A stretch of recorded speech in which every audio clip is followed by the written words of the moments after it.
ഈ type peace lily എല്ലാവരും ചോദിക്കും സ്പ്രെഡായി വളരുമോന്ന്. സ്പ്രെഡായി വളരും, വേഗം തന്നെ കയ്യിലുണ്ടാവും. ഇങ്ങനെയാണ് ഇതിൻ്റെ വളർച്ച. ഇതിപ്പോൾ ഞാൻ നിലത്ത് ഒരു കോർണറിൽ സെറ്റ് ചെയ്തിരിക്കുന്നതാണ്.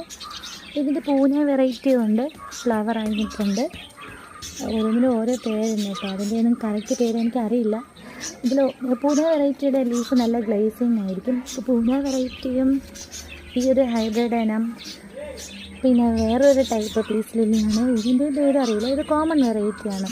പിന്നെ വെരിഗേഷൻ ഞാൻ ഈ സൈഡിൽ വെച്ചിട്ടുണ്ട്. പക്ഷേ വെയിലില്ലാത്തതുകൊണ്ട് വെരിഗേഷൻ ലുക്കൊക്കെ അങ്ങ് മാറി, ലീഫിൻ്റെ ആ വെരിഗേഷൻ അങ്ങ് പോയി. കൂടുതൽ പേരും വീടിനകത്ത് പീസ് ലില്ലികൾ സെറ്റ് ചെയ്യാറുണ്ട്. എനിക്ക് വീടിനകത്ത് ഞാൻ ഒരുപാട് വെച്ചിരുന്നു, മുകളിലെ ബാൽക്കണിയിലും താഴെയൊക്കെ ആയിട്ട് വെച്ചിരുന്നു. അതിൻ്റെ മോള് വന്നതിന് ശേഷം പീസ് ലില്ലി പീസ് ആവാൻ തുടങ്ങിയതിന് ശേഷമാണ് പുറത്ത് കൊണ്ട് നട്ടത്. പക്ഷേ പുറത്ത് കൊണ്ട് വെച്ചപ്പോൾ അത്യാവശ്യം സൺലൈറ്റ് കിട്ടുന്ന ഏരിയയാണ്. അതിൽ ഇതിനെ ഞങ്ങൾ നിലത്ത് നട്ടതിന് ശേഷമാണ് ഇത്രയും വലിയ ലീഫൊക്കെ വന്ന് തുടങ്ങിയത്. പോട്ടിലായിരുന്നപ്പോൾ ഈ ഒരു ഭംഗി ഉണ്ടായിരുന്നില്ല. നല്ല ഫ്രഷ് എയർ തരുന്ന അടിപൊളി ഒരു പ്ലാന്റാണ് പീസ് ലില്ലീസ്. ഫ്ലവറും നല്ല ഭംഗിയാണ്, അതുപോലെ തന്നെ ലീഫും കാണാൻ നല്ല ഭംഗിയാണ്.